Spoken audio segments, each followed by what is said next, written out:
Fala galera, estou aqui com Kylian Mbappé, entrevista de milhões, acabou de renovar o contrato com o Paris Saint-Germain até 2025. Merci Kylian de parler avec nous. Qu'est-ce qui a changé de Kylian qui est arrivé en 2017 par rapport aujourd'hui Kylian 2022, la version actuelle? Déjà il a vieilli, c'est déjà bien, mais après c'est un joueur différent avec la même ambition, la même détermination, mais un statut différent et une étape de sa carrière différente. Et je pense que voilà, je suis aussi un joueur différent parce que j'ai pas mal évolué et je pense que j'ai évolué dans le bon sens. Et pourquoi était tellement difficile de prendre la décision et quels sont les points clés que vous avez choisi finalement Paris Saint-Germain? C'est compliqué parce que vous voulez prendre la meilleure décision, on parle de votre avenir. C'est votre avenir de quoi on parle et vous voulez pas vous tromper.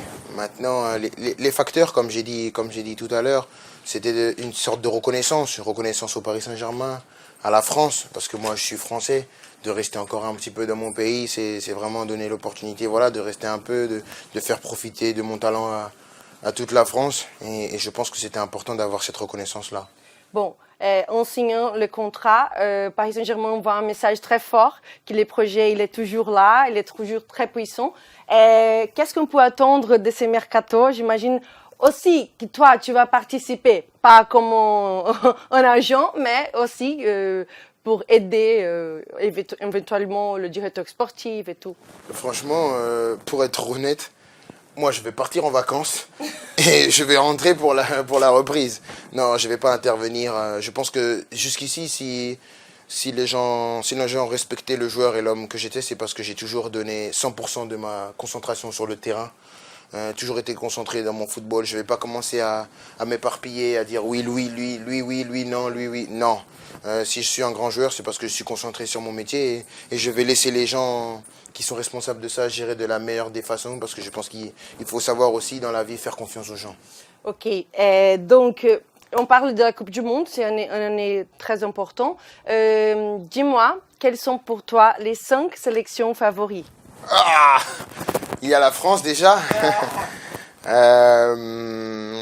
Je pense que le Brésil est une bonne équipe. Après, il y a pas mal d'équipes européennes aussi, parce que l'avantage qu'on a nous les Européens, c'est qu'on joue toujours nous entre nous, et on a des matchs de haut niveau. Comme, par exemple la National League, on a des matchs de haut niveau tout le temps, donc quand on arrive à la Coupe du Monde, on est prêt.